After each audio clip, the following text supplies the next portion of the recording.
The word meditation to me is very similar to the word exercise. There are so many ways you can exercise, just as there are so many ways you can meditate.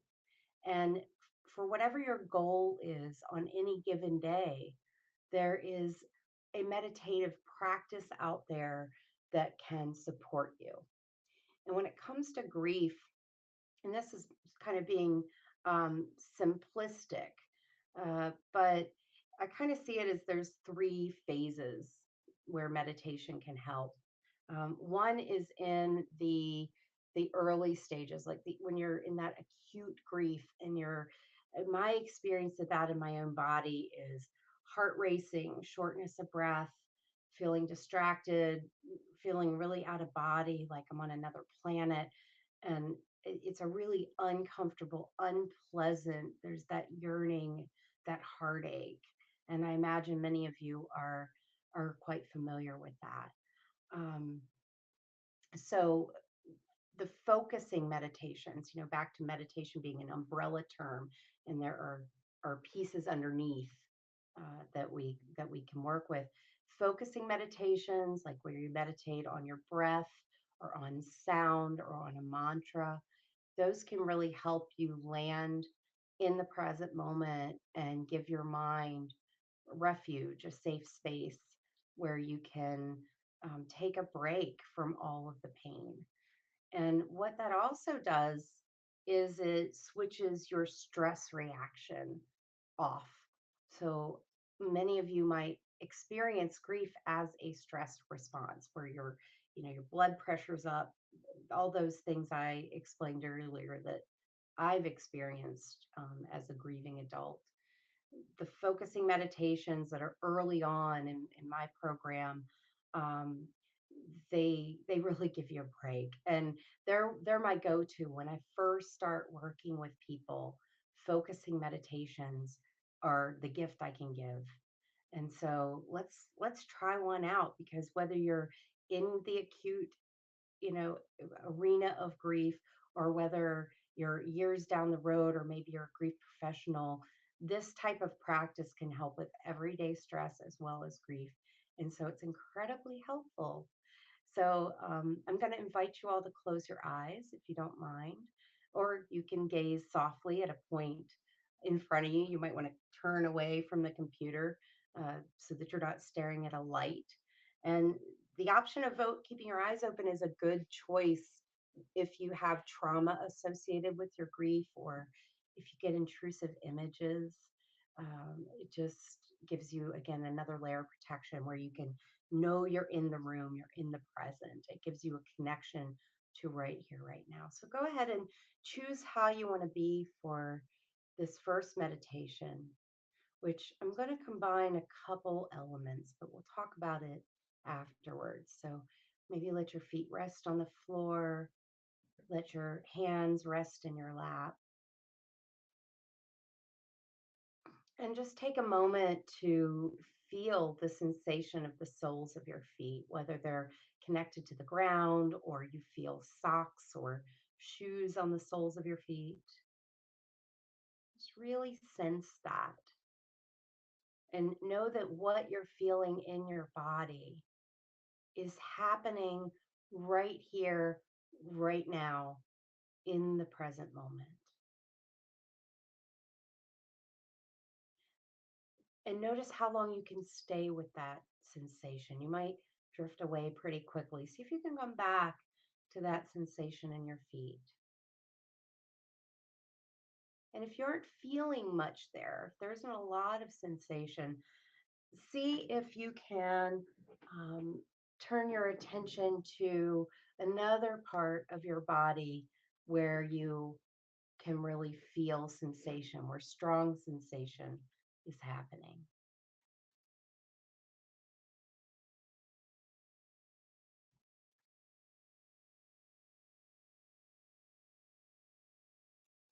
And now turn your attention towards your next exhale. See if you can find the place where you really notice your breath letting go.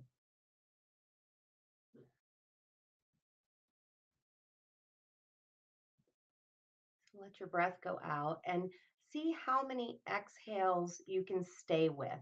So you might only stay with two or three before you get distracted. Bring yourself back as often as you need to start again.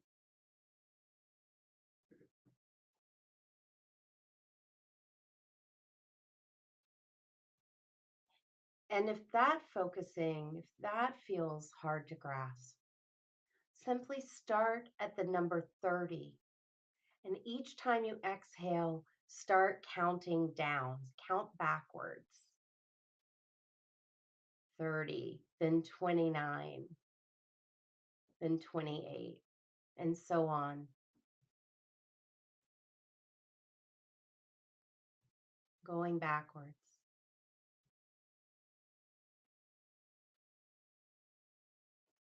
And if your mind wanders off, start at a number somewhere closer,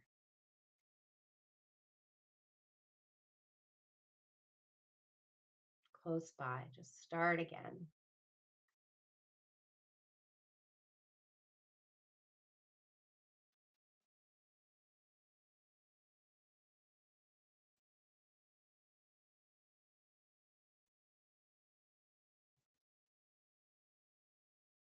Just focusing on the numbers in your exhales. And now open your eyes and share with me in the chat box if you could really notice a difference, if that focusing meditation helped or not. How did that go? So again, what that does is it can really help us find some ground. So Michelle said it was very relaxing. Yeah, and someone said it felt tears start to open as I just stayed with my heart where I felt it first. Oh, that's beautiful, Eileen. And Valerie says she feels more relaxed. And that was just a few moments. That was not long at all. I didn't time it, but I would say that was probably about 3 or 4 minutes of practice. And in that short time, what I find is the focusing practices can give us hope. They can give us hope that our body isn't out of control and that there's something we can do to help ourselves through this very unwelcome situation that no one has chosen to be in. Grief can make us feel like everything is spiraled out of control. And what meditation gives us back is control over uh, at least something, right? Our heart, our breath, our body. And that can create more space. And Linda just said it was quieting. Yeah, it's really quieting. And all you did was you either focused on the sensation in your feet or the sensation somewhere else in your body, which Eileen said she felt in her heart. Um, and someone said, yes, it's felt that way for some time. The past 2 or 3 years have been beyond hard. More space and quiet is so good. I'm glad you shared that, Eileen, that even a couple years out, 2, 3 years out, our body can still be reacting to grief. And my last major grief experience was when my stepfather died, actually right after I created this program. So I got to practice what I preach. Um, and there are still days, I still have a whole closet full of his photographs because he was a photographer, and there's like tons of photos that it's going to take a lifetime to sort through. And sometimes I go to those and I feel overwhelmed, and the focusing meditations can help bring me back. And someone else just shared the 6 months since my mom died, Eileen. So sorry to hear that, and ongoing trauma for some time. Focusing meditations can really help with trauma. As I mentioned at the top of that meditation practice, eyes open can help. Um, and sometimes the wide open practice of mindfulness can feel too expansive and not safe enough to be in.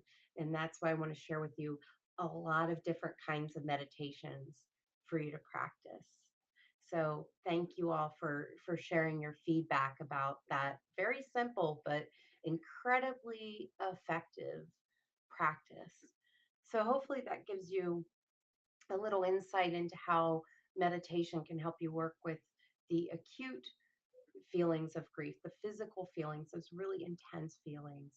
And I want to show you inside the course, because that's what this is all about, so you can see what are some of the other types of meditation, what are some of the journaling practices that might help. So I just want to do a quick sound check. Is everybody on the call hearing me fine right now?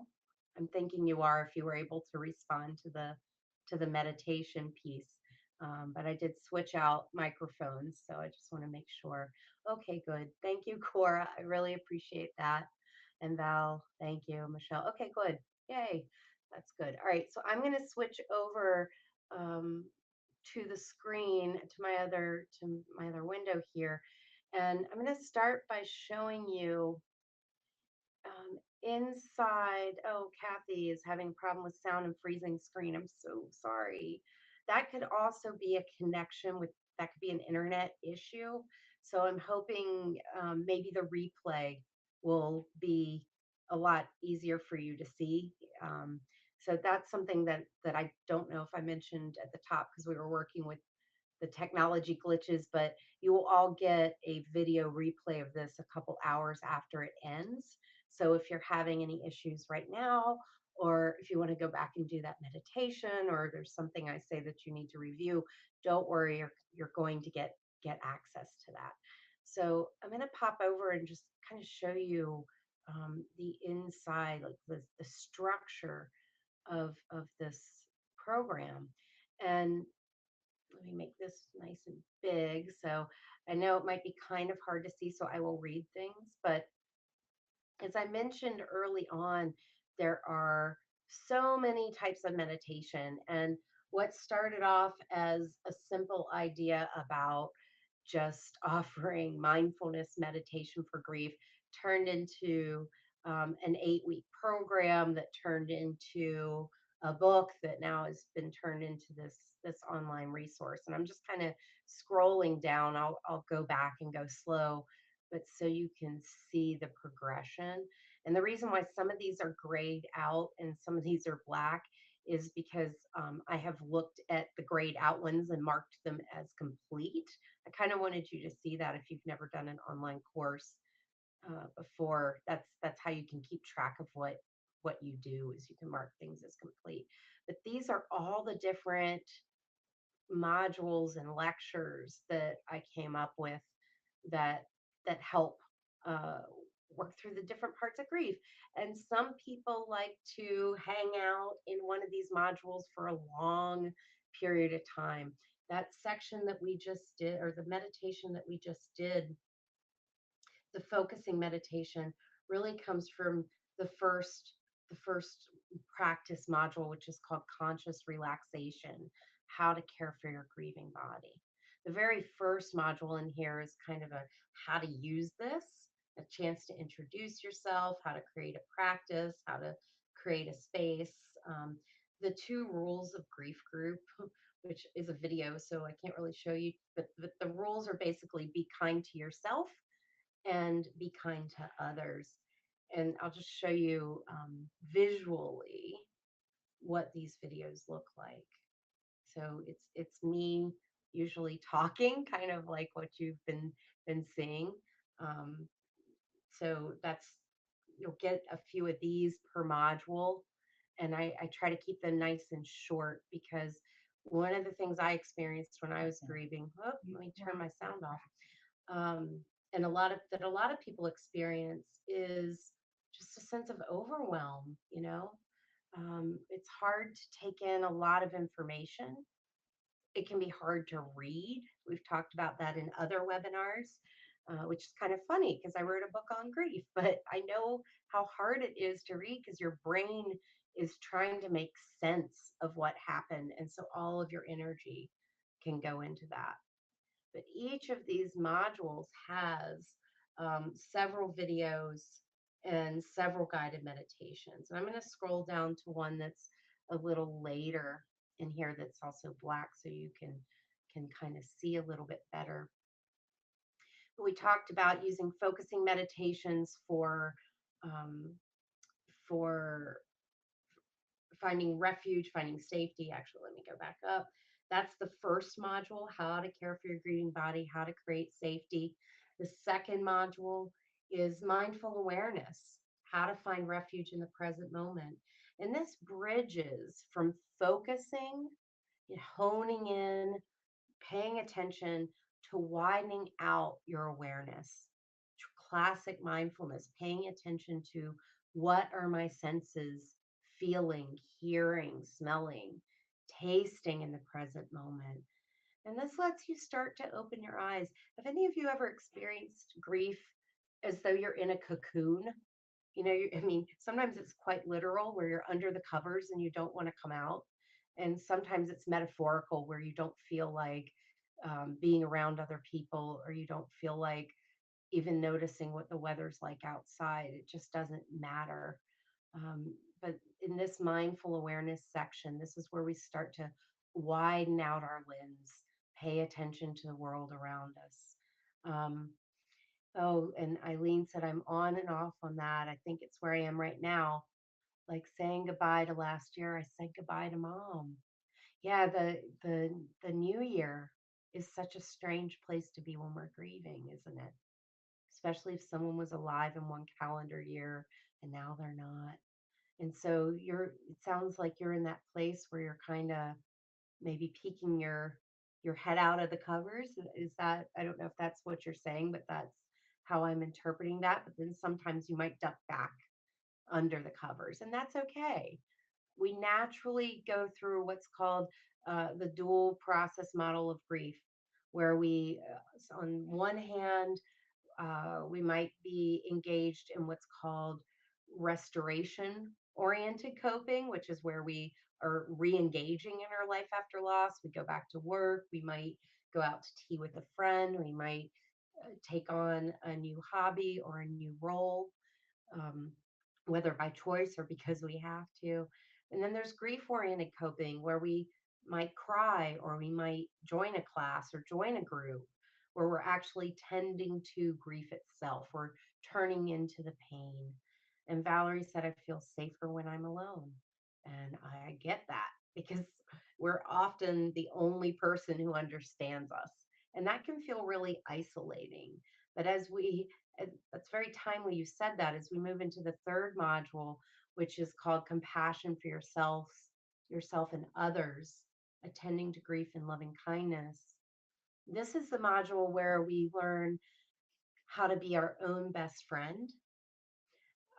We can start trying at least to practice patience for others, because sometimes our family members are not um, grieving the same way we are, or our friends aren't understanding the amount of pain we're in. And cultivating compassion for yourself first allows you to take care of yourself in a kind way. And self compassion is very different from self esteem. It's not about achievement, rather, it's about acknowledging that you are deserving of kindness, and acknowledging that you don't want to suffer, that we want to suffer less. That's what compassion is all about. And in this module, um, there's three videos that you get, and three guided meditations that you get, as well as some mindful movement. It's called Embracing Yourself as a Beloved, where you actually spend some time getting connected to your own body, and even wrapping your arms around your own body in an embrace, which not only can feel really special, and talk about bringing tears to your eyes. That practice often does. Turning towards myself with kindness sometimes just feels like a homecoming, and it's very raw and primal. But when you do that, especially when you start to maybe caress your cheek, or just hug yourself, you actually release oxytocin, which is the hug hormone that you get when you pet a dog, or hug a baby, or hug another person. And that oxytocin hormone, the hug hormone, is actually a barrier against stress and trauma. The more oxytocin you get, the more resilience you're going to have, and it also boosts your immune system. And we know from research and also from anecdotal experience that grief can really whack out our immune system, and we tend to get sick quicker and longer. And so, anything we can do to build up our resilience to outside terms as well as inside pain is going to help. And I find this third module, the compassion for yourself and others, is a real transformational point in the program. I mean, it's early on, but you have some skills from the focusing and the mindfulness. But once you hit this, self compassion is one of the greatest healers I've witnessed. It can be hard for a lot of us, it's edgy, especially if we were raised in a family or in a social environment where self criticism was maybe not rewarded, or maybe it was, but self kindness was just seen as selfish. And this gives you permission to be nice to yourself, which you deserve. And Eileen mentioned that, um, Valerie had said she feels safer alone, and Eileen is agreeing. And I think a lot of us get that because you just, yeah, you just start dealing with people, right? So hopefully that compassion module can help you start to dip the toe in the water of reconnecting with other people. And in the grief group, which I'll talk about next, you do reconnect with other people who are grieving, so they understand where you're coming from. It's a whole different tribe. Um, so the fourth module is skillful courage, the dance of strength and vulnerability.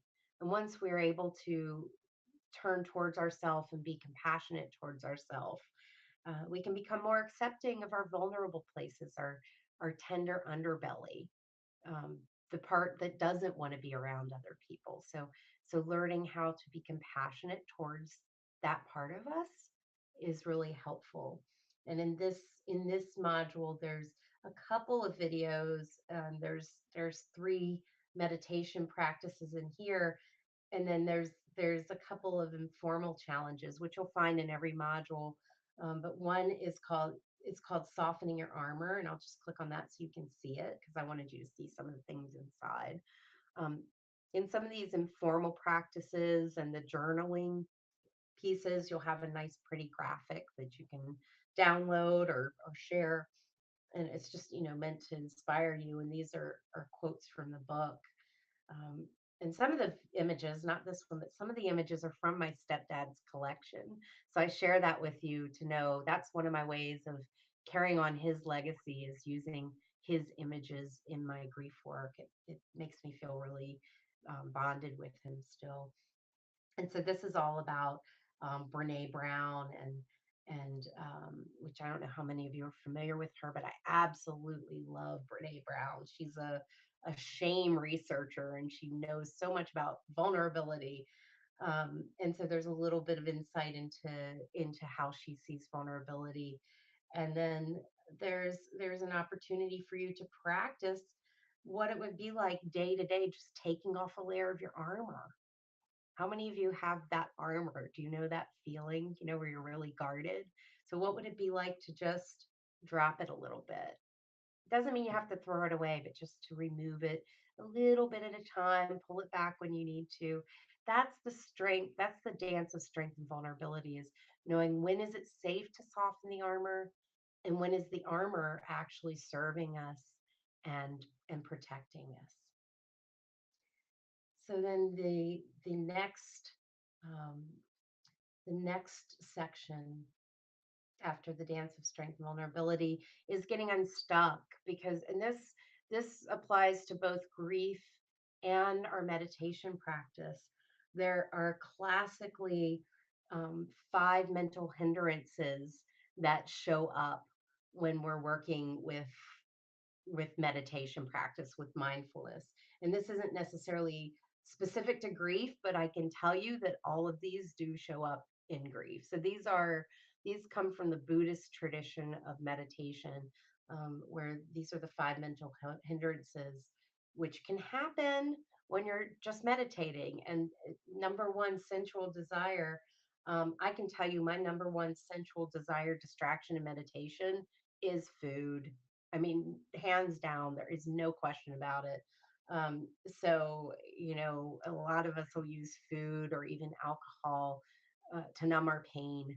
And so, learning how to work with that, um, or ill will that can happen when maybe we're having a rift with someone in the family over maybe the memorial service or that type of thing. So, that's another type of thing that's in here is how to get unstuck both in your meditation practice, but that can also apply to grief as well. And then I'm going to move on to um, meaning reconstruction. And, some people don't start to dive into meaning reconstruction quickly. And yet I've found there are other people who have said um, they have skipped over a lot of the other modules and gone right to this. And there's no right or wrong here, but I can tell you that this module comes out of research done by one of my colleagues, Robert Niemeyer, who who did research that showed that, well, we know that time doesn't heal all wounds, right? I mean, we know that instinctually, but he actually was able to tease out in the research that time actually only helps us heal 1% of the time. That's it. It accounts for 1% of making us feel better. The rest is what we do with the time. It's what we do with our time that helps us re engage with life after loss and help us maintain a connection to our loved one. And this chapter is all about that, how to talk about your grief in a way that you can share with people, how to create a legacy for your loved one. Like I mentioned, using my stepfather's photos, that's just a small way that I remember him. Some people volunteer for an organization that the other person would love. I mean, there's no right or wrong here. There's For every person on the planet, there's a unique way to make meaning, and that doesn't mean meaning making can sound a little bit like figuring it out. That's not so much what it is. It's how do I allow this loss to accompany me the rest of my life? Because we know it doesn't go away. This isn't about fixing grief, there's no getting rid of it. How do we live with it? And I can tell you from personal experience and from witnessing my clients, the meaning making that comes out of this is often unexpected. What you think it might be, it might not be. And then we move into allowing transformation, which is a natural progression after meaning making. And that's letting yourself become who you are now. We know that you're not who you were before the loss. And, try as we might, we can't go back. So again, it continues that theme of letting our grief accompany us, but learning to re-engage in life after loss. And who am I now is a big question that a lot of us have. Our roles change, our identity changes, so much changes, and that's what allowing transformation is all about. And I don't actually I'll kind of give you a sneak peek into this, but I won't go too much into it. I wanted to let you know every single module has a workbook that you can download. So there's a PDF. Um, it might take a second to load, but so that you can keep track of what you're doing. So you can print this out. And I've been in classes where they've had these really beautiful workbooks with full color images, and I'm like, I don't have that much ink in my life, and most people probably don't. So I've kept it really simple. So you can just print this out, and it has a place for you to set your intention for the week and a checklist for all the guided meditations and some little prompts for the journaling. So I wanted to let you know that that does exist and that there is journaling prompts. Here's another one. So again, you get a pretty image, and then here you're writing a letter to your beloved. And I want to put a caveat to that: the person who died isn't always someone we think of as a beloved. While most of us might be here because someone died that we really love and really felt connected to, there are a lot of ambivalent relationships out there where maybe we loved them, but it was an insecure attachment. And so I think even just looking at this, I want to go back and edit this. because not everybody is a beloved. I mean, they are, and yet they aren't. They can be difficult too.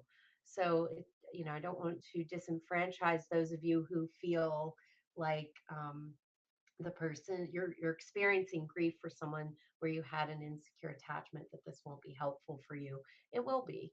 You just might have to tweak some of the language, or I might need to tweak some of the language here. So that's just an insight into a journaling section. And then finally, is the last module is called Perpetual Mindfulness, Practicing Beyond Grief. And that's um, how to maintain a practice, a classic mindfulness practice. You have both a couple of videos here, as well as how to create a support system for practice, drawing on the Buddhist classical three refuges, which classically is the Buddha, the Sangha, and the Dharma. But you don't have to be Buddhist. The Buddha can represent someone that is either inspiring to you, or it could be Jesus, or it could be whoever is in your belief system. Or if you don't have a traditional belief system, it might be a mentor, someone that inspires you. Sangha means your spiritual community, which a lot of people get from being in the meditation for grief group. And the Dharma, which means the teachings, which is what this whole course is the teaching. So you don't have to be Buddhist for it to work. And then you get a couple of this choiceless awareness, which is just a good go-to daily meditation, and how to share your journey. And I love this section too. So that's just insight into the meditation for grief course and community forum. The forum part, which I do want to mention, is where you people will share, their stories. And I'm gonna just kind of breeze through this just to keep the community confidential. I won't land on that, but you could see that there's kind of down below, there's a place where people can introduce themselves, and then I'll respond. Sometimes members of the community will respond, and you can ask questions about your practice, share how it went, and that type of thing.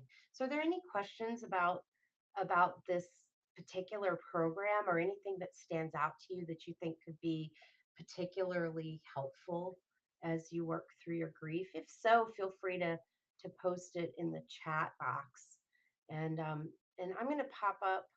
I'm going to pop up the offers at the end, but just so this is clearly, I want to give you how meditation works, but I'm also showing you what tools I have, and I've created a couple special offers for people who are on this webinar, to so that you can get in and get started. But I'll pop that up after I show you the group.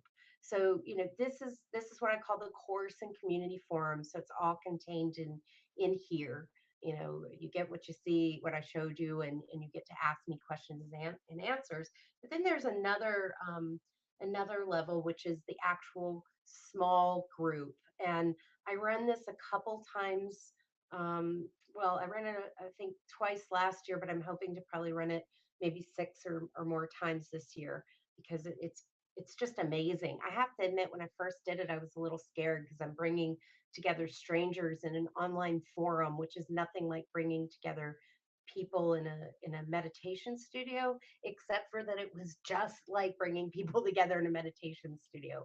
The groups I've run have really bonded to the point where um, we developed off the first group, like everybody was feeling really sad by week 7 that it was going to end. So now I offer a once a month drop in program for alumni of the groups. So all groups, whoever wants to show up, get together once a month on a Monday night, for the drop in calls, which is super cool. We even did a Thanksgiving morning gathering where I actually hosted a call Thanksgiving morning, which was so good because that's a tough day. It's a really tough day. People weren't as worried about Christmas, interestingly enough, because they had a lot more to do, I think. But anyway, just so you know, the group isn't just 8 weeks, it goes on beyond. And right now, that's included in this package. So the groups, And basically, if you join the group, here's the list of these are the upcoming dates. The next group actually starts next Tuesday, and you can join via computer or by your phone, and you can choose whether to be on video or just audio, just to have your audio. That's totally up to you.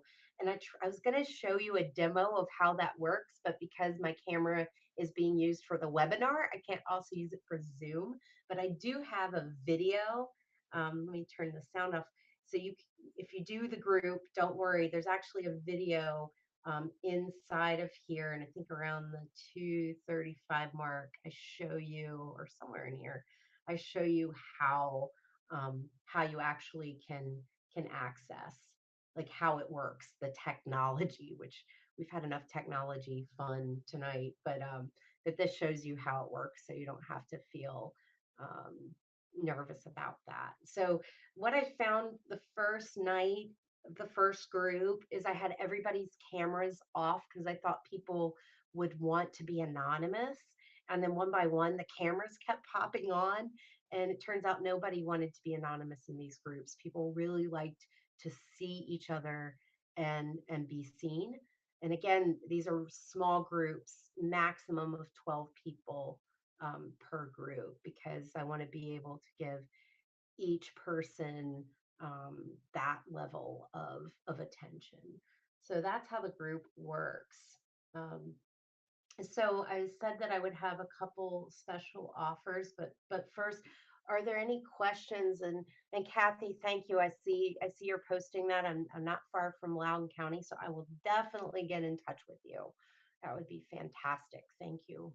Thank you for that. And you mentioned that you're helping people with a lot of youth suicides. And my whole point of, or the whole reason I'm in this is because 40 years ago my uncle died by suicide, and my meaning making with that happened. I was 7 at the time, but I worked on in suicide intervention later in life because that was my way of trying to prevent other people from going through what my family did, and that's what led me here. So, I'm a survivor of suicide, and uh, I can connect there.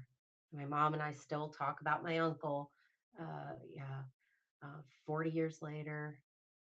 Thank you, Kathy, for sharing that.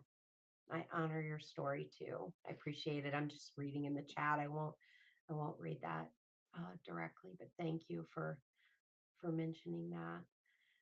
So, are there any other questions about how the group works, or how meditation works, or just how your meditation practice is working in general with your grief? Because the Q&A part is now, and I'm going to take us out of the screen and turn the camera back on. Let's see. Technology should work. There we go. So I'm back. I wish I could see you all. That's what I love about the group, is I can actually see your faces, and I'm definitely one who connects with other humans. So I'll just imagine each of you. But if there aren't any questions about the group, I'll put up these offers, and you'll get an email again in a couple of hours with the replay of the webinar, and it'll also have links to these special offers, and I'll make sure you get them. So the first one is the prices for the course are going up because I'm going to be adding to it and redoing some of the videos. And the way it works is once you're in the course, you're in the course. You get all the new stuff. Nothing gets taken away from you. So for people on this call, I'm offering the old pricing. Plus, I will send you by mail. Remember that, not just digitally, but I will mail you a paperback copy of my book, Mindfulness and Grief, which I will show you. There it is. There's the book, which is a great companion to the course because each chapter, each module in the course correlates to a chapter in the book. So that's a nice thing to have along with it. So that's the first offer I have for you, and you can use this link here, or again, you can use the link in the email I send you. But that'll save you some money and get you a free book. And I love books. And my book is the book I wanted to write. You know, it took me a while to say that, but um, not because of so much what I put into it, but the stories that my clients were so um, selfless with. They're just beautiful, and you know, tears were streaming down my face 4 years later, and some of them would even bring their journal when we met. Like, we'd meet for coffee and they'd show up with their journal from when they were in the course, and read me passages, and it's just awe inspiring. And then for those of you who are interested in the group, I've bundled the group with the course, because um, that's it used to be that there was just one thing. Now there's two things. So I've put them together. So I've taken with this, I've taken the price of the course out of it. So I've saved you the $147, which is what the course will be now. And so you will get, instead of paying $350 for the 8 week course, 8 week group and the course, you'll pay just $199. Plus, you will get a free book, and you will get free membership in the alumni group, which right now is free. And it's free in perpetuity. I don't know if I said that right, for anyone who's been in the actual 8 week group, but eventually I'm going to probably need to charge some kind of donation, just because the technology costs some money. But so those are my two offers for you, and I hope that they're appealing, and I hope that you'll join me either in the course or in the course group bundle. And I'm also available to answer questions, because they may not come up right now, but in the email you'll get later, you can either email me back, that's easy, or maybe you want to go a little deeper. So I included a link in there where you can schedule a free 15-minute phone call with me to just ask questions over the next several days. All these are up or they're all available for the next 3 days till midnight on Saturday, because we're trying to run this group by next Tuesday. And I am really looking forward to that. Again, that's a really small group. Um, so, but if you're not so interested in the course, you know, or in the, I'm sorry, in the group, you're going to get a ton out of the course itself. You know, that can last you, even though it's, you know, even though this is considered an 8 week book and it's considered an 8 week group, the reality is we can spend a month or two on each of those topics. Um, right now, I'm taking a program, a 6 month program online, that's just a mindful mentorship. And I am finding that I'm not moving along as fast as the materials being presented. So it's giving me a lot of um, compassion and empathy for people in groups, which I already had. I'm always telling people, go slow, take your time. You know, there's no rush. Sometimes people will show up to the second week of the group and a tail between their legs and say, "Oh, I didn't even go through the first week," and that's okay. The group is really just about checking in with where you are in your grief experience, and you might share how your practice is going too. But it's really providing peer support and a place to maybe say the things that you wouldn't say out about in public, and that type of thing. So I really hope that you all can join me for this. I also want to say I do understand that grief sometimes comes with financial hardships, and in the tradition of being a meditation teacher, if even with those offers, the price is too steep, just email me. No reasonable offer has ever been refused. I will offer sliding scale, and I do offer scholarships. And those of you who are able to pay the fees, support those people. That's how I want to be in the world. I don't want to exclude anyone because of a financial need. I know that there were days when I was a scholarship student, so it's my privilege to give that back. So I hope that is helpful. And are there any questions, Cora? Unfortunately, I see you can't hear me, which is a little heartbreaking, but some people can, so that's good. Again, I hope that those of you who have had any audio trouble will be able to hear on the replay.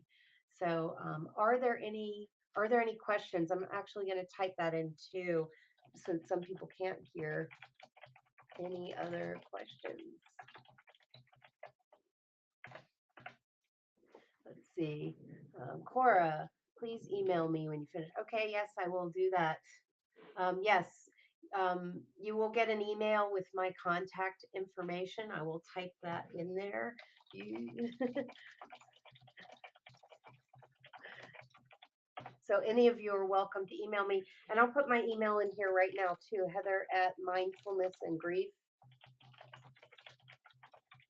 There we go.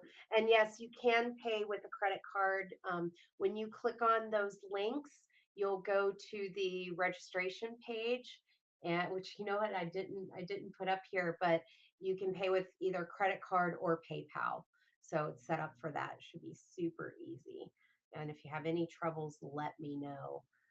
But so far it's gone smooth. So hopefully you will be able to do that. And again, the next group, the weekly group, starts Tuesday, assuming we get enough people. Which right now there's already 3 people enrolled. We cap it at 12. We tend to see enrollment start to spike a few days before. That's just how people. I mean, I'm that way too. I don't want to spend the money till right before. Um, but then we'll also be running it again, throughout the year. So if you can't make Tuesday nights for the next 8 weeks, and it's 7 to 8 p.m. Eastern Standard Time, hopefully you can join us another time.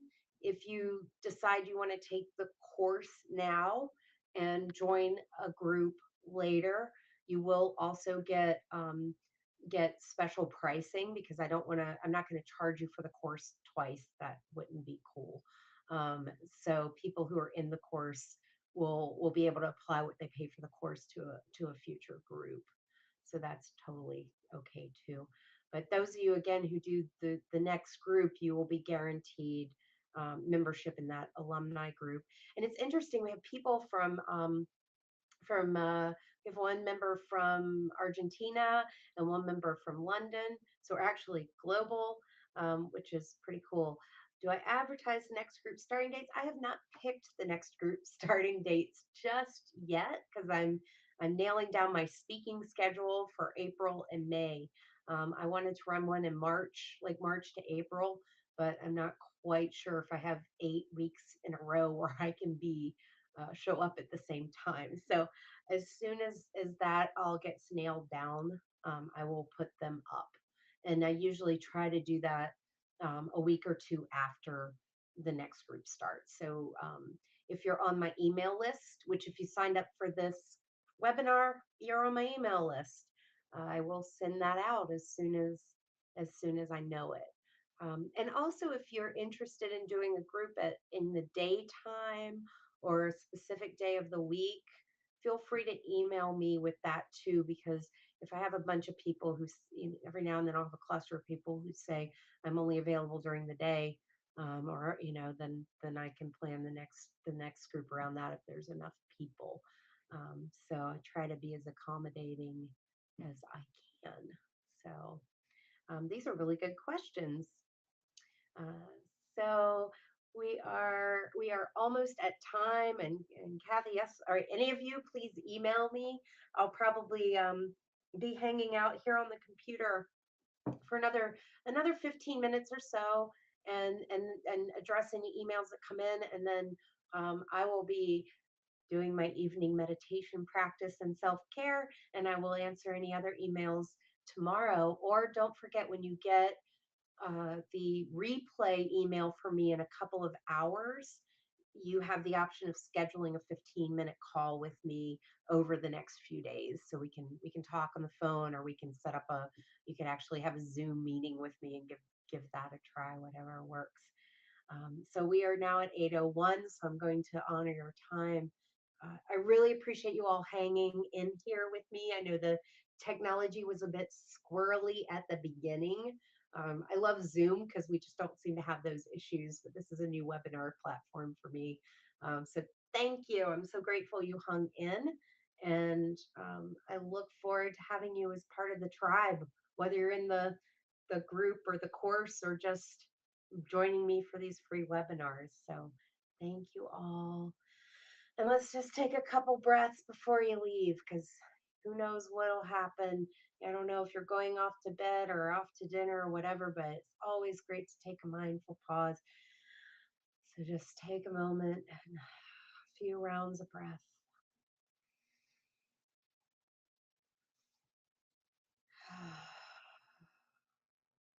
And may you all be free of suffering, and may you all know peace. Thank you. Good night.